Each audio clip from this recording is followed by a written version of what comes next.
Chapter 8, Two Wives. Here is a footnote. Written in 1939, when there were few women in AA, this chapter assumes that the alcoholic in the home is likely to be the husband. But many of the suggestions given here may be adapted to help the person who lives with a woman alcoholic, whether she is still drinking or is recovering in AA. With few exceptions, our book thus far has spoken of men. But what we have said applies quite as much to women. Our activities in behalf of women who drink are on the increase. There is every evidence that women regain their health as readily as men if they try our suggestions. But for every man who drinks, others are involved. The wife who trembles in fear of the next debauch, the mother and father who see their son wasting away. Among us are wives, relatives, and friends whose problem has been solved, as well as some who have not yet found a happy solution. We want the wives of Alcoholics Anonymous to address the wives of men who drink too much. What they say will apply to nearly everyone bound by ties of blood or affection to an alcoholic. As wives of Alcoholics Anonymous, we would like you to feel that we understand as perhaps few can. We want to analyze mistakes we have made. We want to leave you with the feeling that no situation is too difficult and no unhappiness too great to be overcome. We have traveled a rocky road. There's no mistake about that.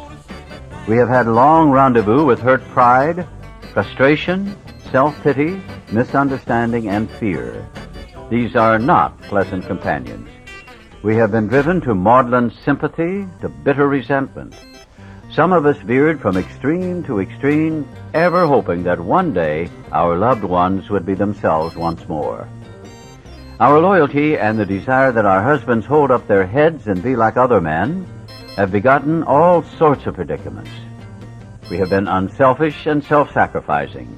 We have told innumerable lies to protect our pride and our husbands' reputations. We have prayed. We have begged. We have been patient.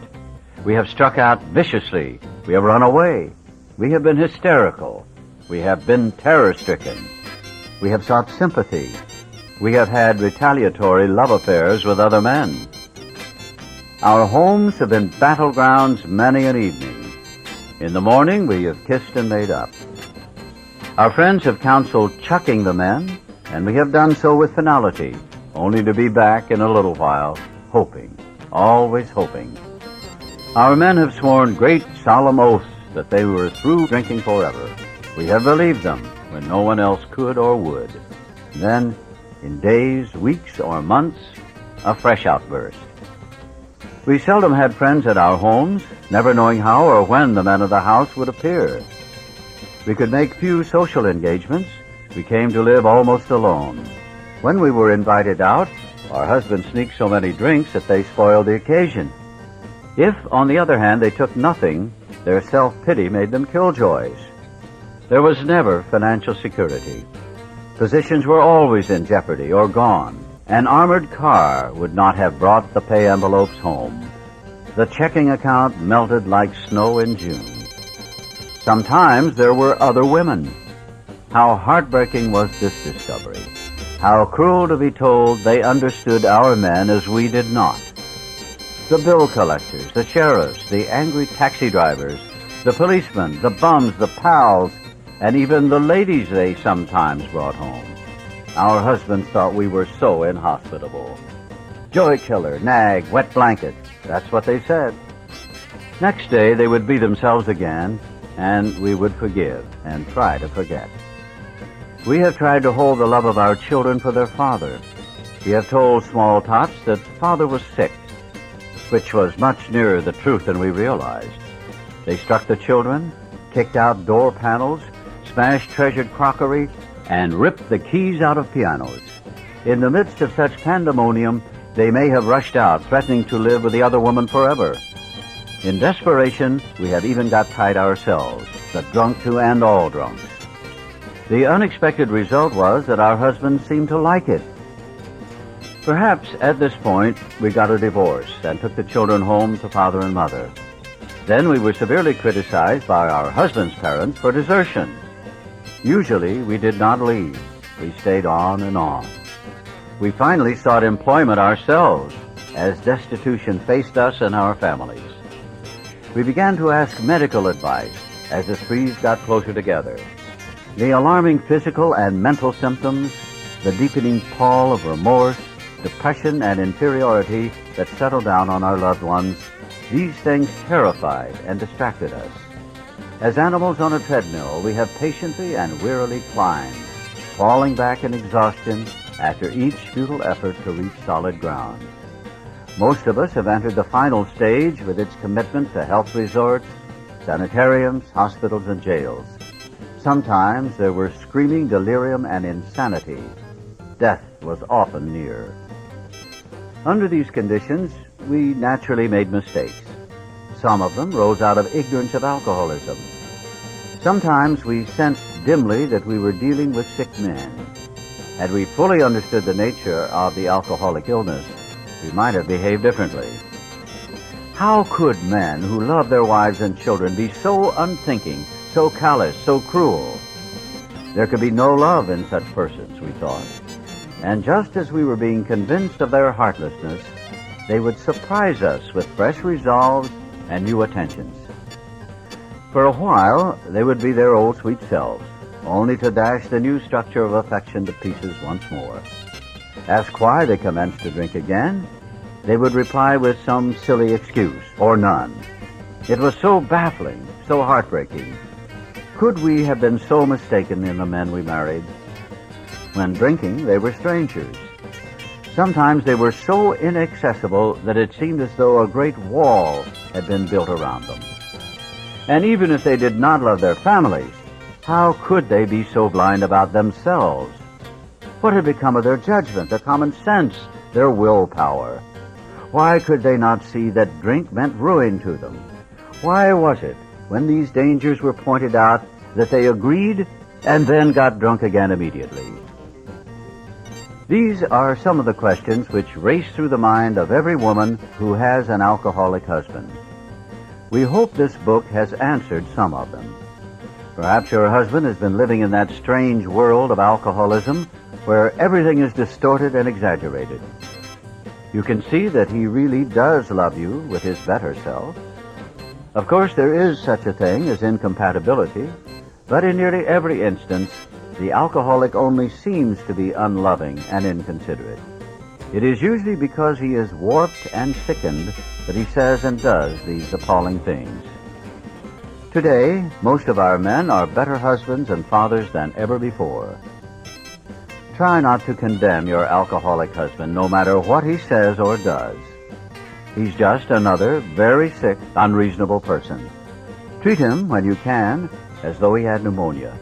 When he angers you, remember that he is very ill.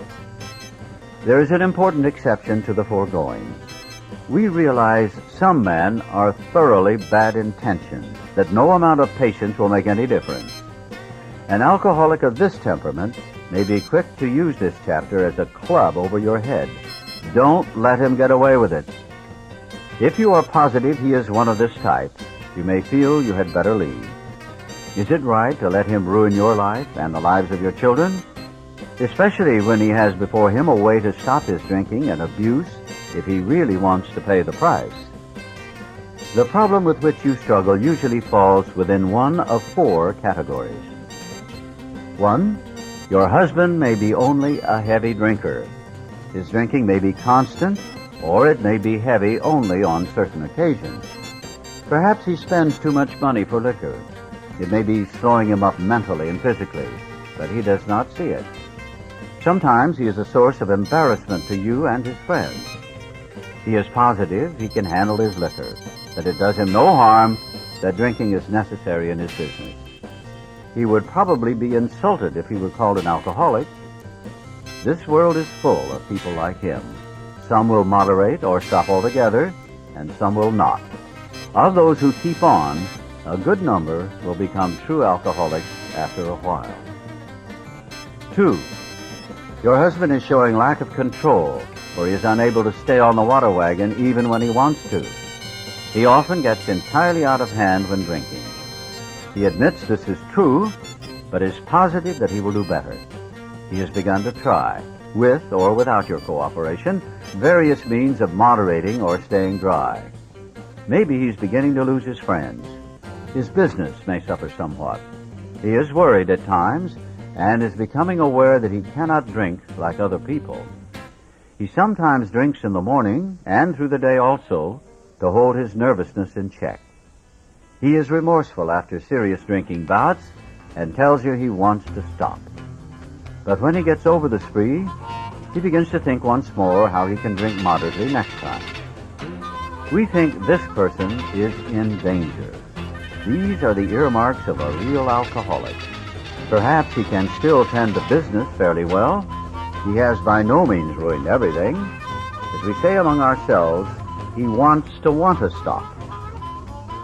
3, this husband has gone much further than husband number 2. Though once like number 2, he became worse. His friends have slipped away, his home is a near wreck, and he cannot hold a position. Maybe the doctor has been called in, and the weary round of sanitariums and hospitals has begun. He admits he cannot drink like other people, but does not see why. He clings to the notion that he will yet find a way to do so. He may have come to the point where he desperately wants to stop, but cannot. His case presents additional questions which we shall try to answer for you. You can be quite hopeful of a situation like this. 4, you may have a husband of whom you completely despair. He has been placed in one institution after another. He is violent or appears definitely insane when drunk. Sometimes he drinks on the way home from the hospital. Perhaps he has had delirium tremens. Doctors may shake their heads and advise you to have him committed. Maybe you have already been obliged to put him away. This picture may not be as dark as it looks. Many of our husbands were just as far gone, yet they got well. Let's now go back to husband number 1. Oddly enough, he is often difficult to deal with. He enjoys drinking. It stirs his imagination. His friends feel closer over a highball. Perhaps you enjoy drinking with him yourself when he doesn't go too far. You have passed happy evenings together, chatting and drinking before your fire. Perhaps you both like parties which would be dull without liquor. We have enjoyed such evenings ourselves. We had a good time. We know all about liquor as a social lubricant. Some, but not all of us, think it has its advantages when reasonably used.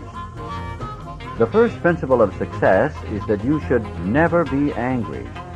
Even though your husband becomes unbearable and you have to leave him temporarily, you should, if you can, go without rancor. Patience and good temper are most necessary. Our next thought is that you should never tell him what he must do about his drinking. If he gets the idea that you are a nag or a killjoy, your chance of accomplishing anything useful may be 0. He will use that as an excuse to drink more. He will tell you he is misunderstood. This may lead to lonely evenings for you. You may seek someone else to console him, not always another man. Be determined that your husband's drinking is not going to spoil your relations with your children or your friends.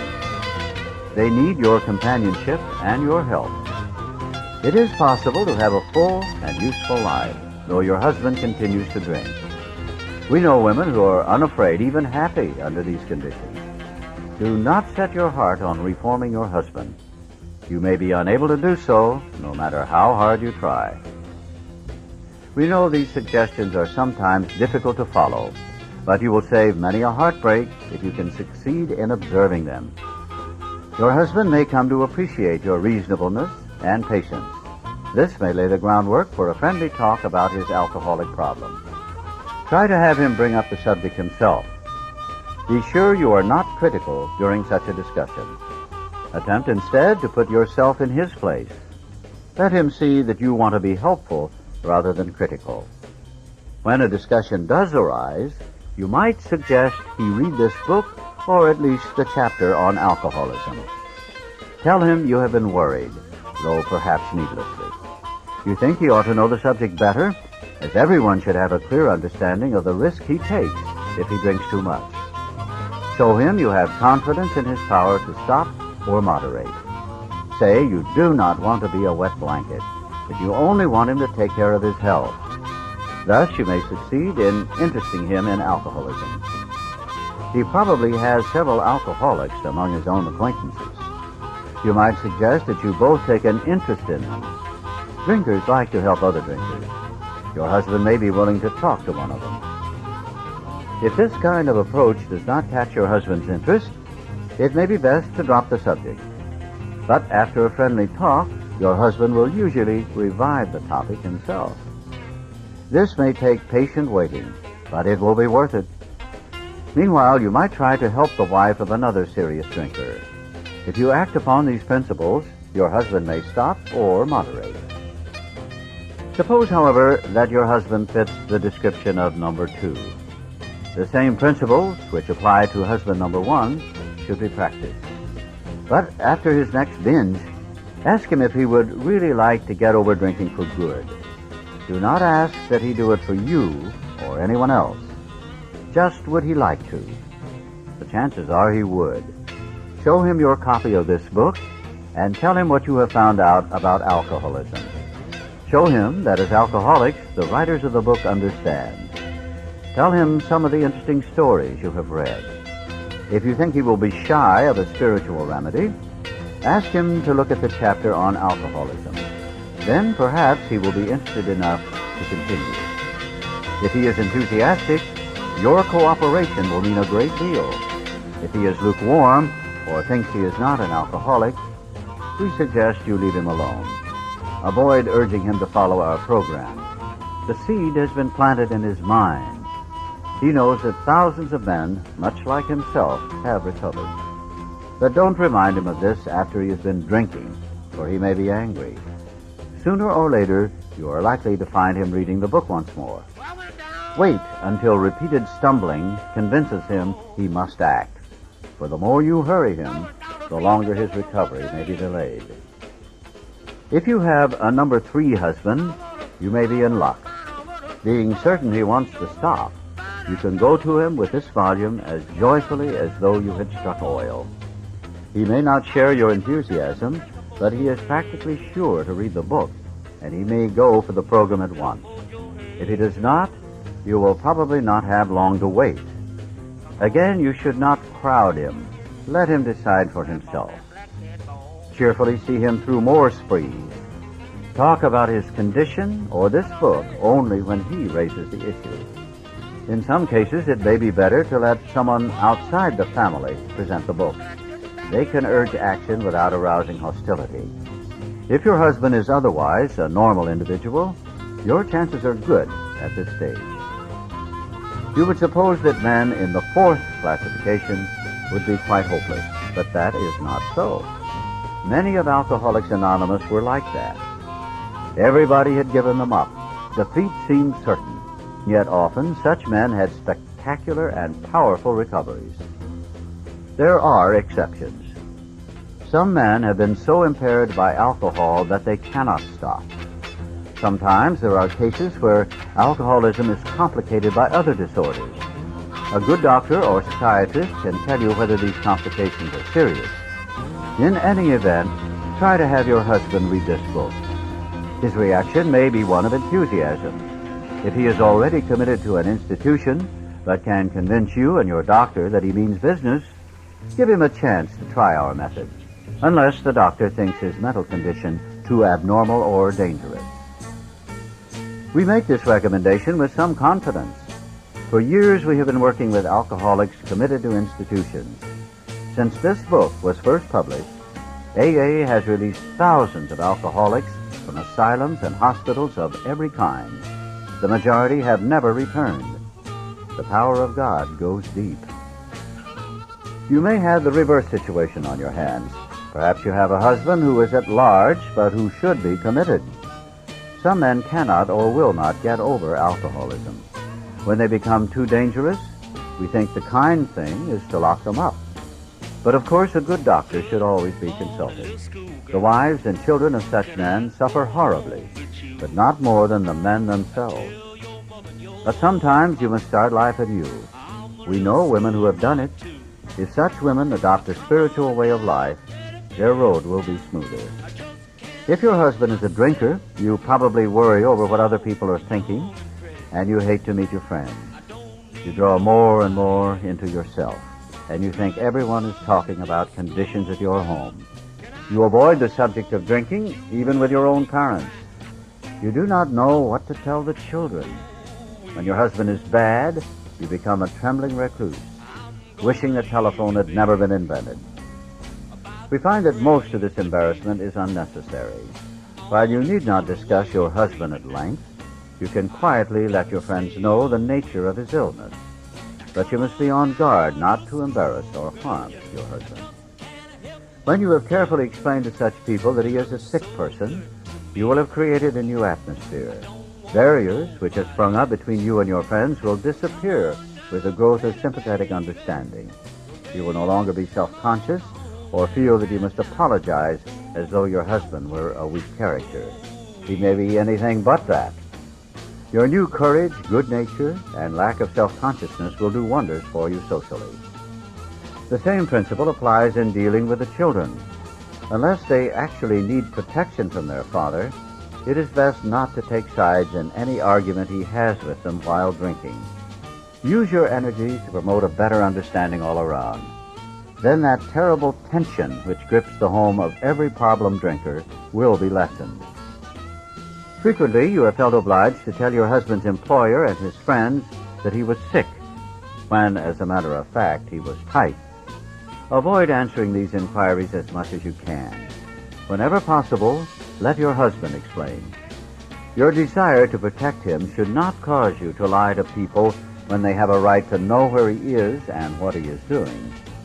Discuss this with him when he is sober and in good spirits. Ask him what you should do if he places you in such a position again. But be careful not to be resentful about the last time he did so. There is another paralyzing fear. You may be afraid your husband will lose his position. You are thinking of the disgrace and hard times which will befall you and the children. This experience may come to you, or you may already have had it several times. Should it happen again, regard it in a different light. Maybe it will prove a blessing.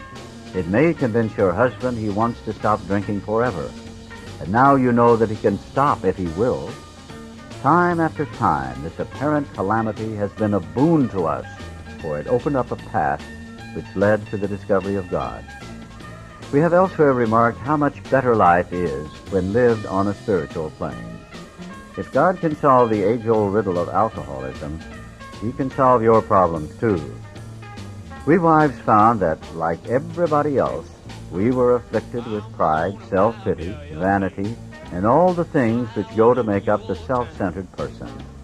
And we were not above selfishness or dishonesty. As our husbands began to apply spiritual principles in their lives, we began to see the desirability of doing so too. At first, some of us did not believe we needed this help. We thought, on the whole, we were pretty good women, capable of being nicer if our husbands stopped drinking. But it was a silly idea that we were too good to need God. Now we try to put spiritual principles to work in every department of our lives. When we do that, we find it solves our problems too. The ensuing lack of fear, worry, and hurt feelings is a wonderful thing. We urge you to try our program, but nothing will be so helpful to your husband as the radically changed attitude toward him which God will show you how to have. Go along with your husband if you possibly can. If you and your husband find a solution for the pressing problem of drink, you are, of course, going to be very happy. But all problems will not be solved at once. Seed has started to sprout in a new soil, but growth has only begun. In spite of your newfound happiness, there will be ups and downs. Many of the old problems will still be with you. This is as it should be. The faith and sincerity of both you and your husband will be put to the test.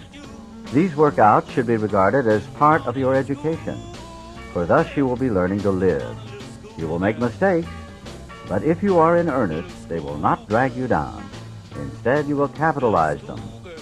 a better way of life will emerge when they are overcome. Some of the snags you will encounter are irritation, hurt feelings, and resentment. Your husband will sometimes be unreasonable, and you will want to criticize. Starting from a speck on the domestic horizon, great thunderclouds of dispute may gather. These family dissensions are very dangerous, especially to your husband. Often you must carry the burden of avoiding them or keeping them under control. Never forget that resentment is a deadly hazard to an alcoholic. We do not mean that you have to agree with your husband whenever there is an honest difference of opinion. Just be careful not to disagree in a resentful or critical spirit. You and your husband will find that you can dispose of serious problems easier than you can the trivial ones. Next time you and he have a heated discussion, no matter what the subject, it should be the privilege of either to smile and say, "This is getting serious. I'm sorry I got disturbed. Let's talk about it later." If your husband is trying to live on a spiritual basis, he will also be doing everything in his power to avoid disagreement or contention. Your husband knows he owes you more than sobriety. He wants to make good. Yet you must not expect too much. His ways of thinking and doing are the habits of years. Patience, tolerance, understanding, and love are the watchwords. Show him these things in yourself, and they will be reflected back to you from him. Live and let live is the rule. If you both show a willingness to remedy your own defects, there will be little need to criticize each other. We women carry with us a picture of the ideal man, the sort of chap we would like our husbands to be. It is the most natural thing in the world, once his liquor problem is solved, to feel that he will now measure up to that cherished vision. The chances are he will not, for, like yourself, he is just beginning his development. Be patient. Another feeling we are very likely to entertain is one of resentment that love and loyalty could not cure our husbands of alcoholism. We do not like the thought that the contents of a book or the work of another alcoholic has accomplished in a few weeks that for which we struggle for years. At such moments, we forget that alcoholism is an illness over which we could not possibly have had any power. Your husband will be the first to say it was your devotion and care which brought him to the point where he could have a spiritual experience. Without you, he would have gone to pieces long ago. When resentful thoughts come, try to pause and count your blessings. After all, your family is reunited, alcohol is no longer a problem, and you and your husband are working together toward an undreamed-of future. Still, another difficulty is that you may become jealous of the attention he bestows on other people, especially alcoholics. You have been starving for his companionship, yet he spends long hours helping other men and their families. You feel he should now be yours. The fact is that he should work with other people to maintain his own sobriety. Sometimes he will be so interested that he becomes really neglectful. Your house is filled with strangers. You may not like some of them. He gets stirred up about their troubles, but not at all about yours. It will do little good if you point that out and urge more attention for yourself. We find it a real mistake to dampen his enthusiasm for alcoholic work. You should join in his efforts as much as you possibly can. We suggest that you direct some of your thought to the wives of his new alcoholic friends. They need the counsel and love of a woman who has gone through what you have. It is probably true that you and your husband have been living too much alone, for drinking many times isolates the wife of an alcoholic.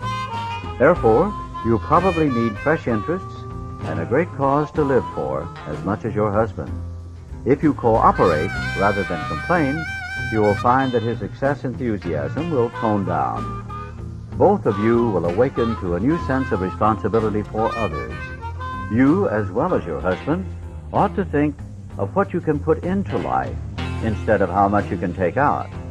Inevitably, your lives will be fuller for doing so. You will lose the old life to find one much better. Perhaps your husband will make a fair start on the new basis, but just as things are going beautifully, he dismays you by coming home drunk. If you are satisfied he really wants to get over drinking, You need not be alarmed. Though it is infinitely better that he have no relapse at all, as has been true with many of our men, it is by no means a bad thing in some cases. Your husband will see at once that he must redouble his spiritual activities if he expects to survive. You need not remind him of his spiritual deficiency. He will know of it. Cheer him up and ask him how you can be still more helpful.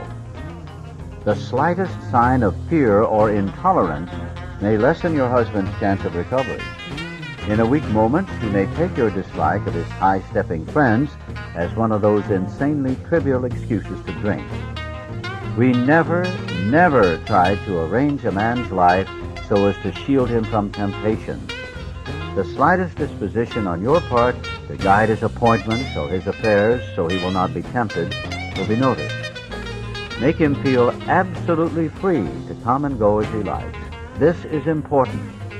If he gets drunk, don't blame yourself. God has either removed your husband's liquor problem or he has not. If not, it had better be found out right away. Then you and your husband can get right down to fundamentals. If a repetition is to be prevented, place the problem, along with everything else, in God's hands. We realize that we have been giving you much direction and advice. We may have seemed to lecture. If that is so, we are sorry. For we ourselves don't always care for people who lecture us. But what we have related is based upon experience, some of it painful. We had to learn these things the hard way. That is why we are anxious that you understand and that you avoid these unnecessary difficulties. So, to you out there who may soon be with us, we say good luck and God bless you. The Fellowship of Al-Anon Family Groups was formed about 13 years after this chapter was written.